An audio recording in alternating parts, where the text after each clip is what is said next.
Hi, I'm Diego Mickelson and I'm 22 years old and I'm from San Antonio, Texas.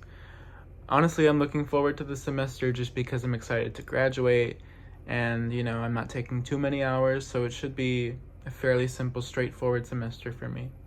But I just wanted to start off by talking about the trends I read about in these articles, and I wanted to start off with traditional news media and kind of how we've kind of not progressed, we kind of regressed by not focusing and relying on traditional media news such as newspaper, print media, magazines, TV news, we've like radio news. We kind of strayed away from that and we're kind of relying on short form video such as TikTok or YouTube Reels or whatever is the popular form of video right now. But I kind of personally don't like to rely on TikTok or for anything really, like whether it be news or trends. Like I don't pay attention to the dance trends or whatever is trending right now just because I feel like there's more to it than that.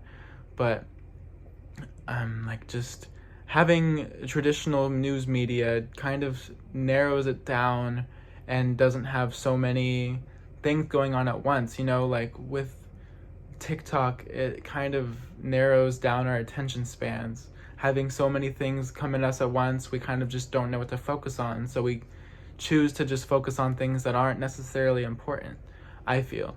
But this isn't just our generation. This is generations younger than us, generations who are being raised on iPads, They're kind of just having it thrown in their face as a distraction from what's going on.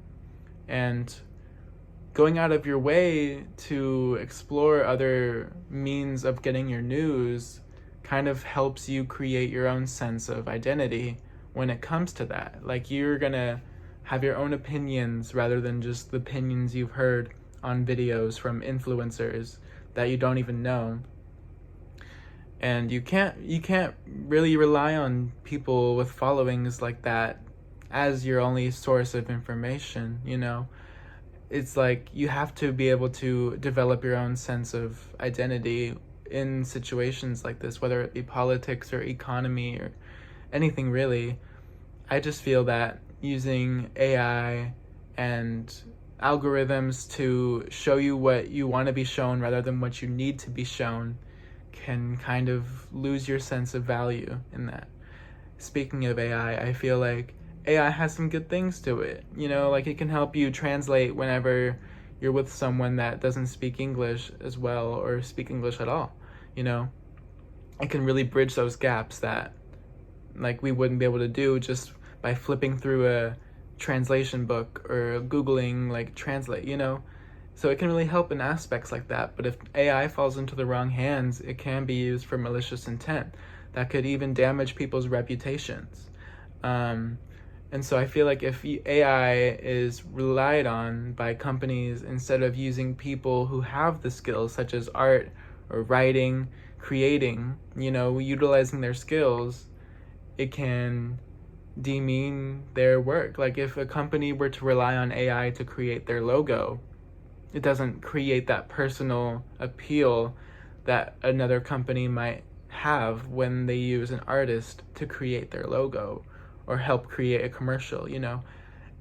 Having that meaningful connection to individuality but also community can help create a stronger sense of coming together rather than just relying on stuff that was created in the past 20 years. We kind of need to be open to all avenues of media, whether it be short form video or traditional print news.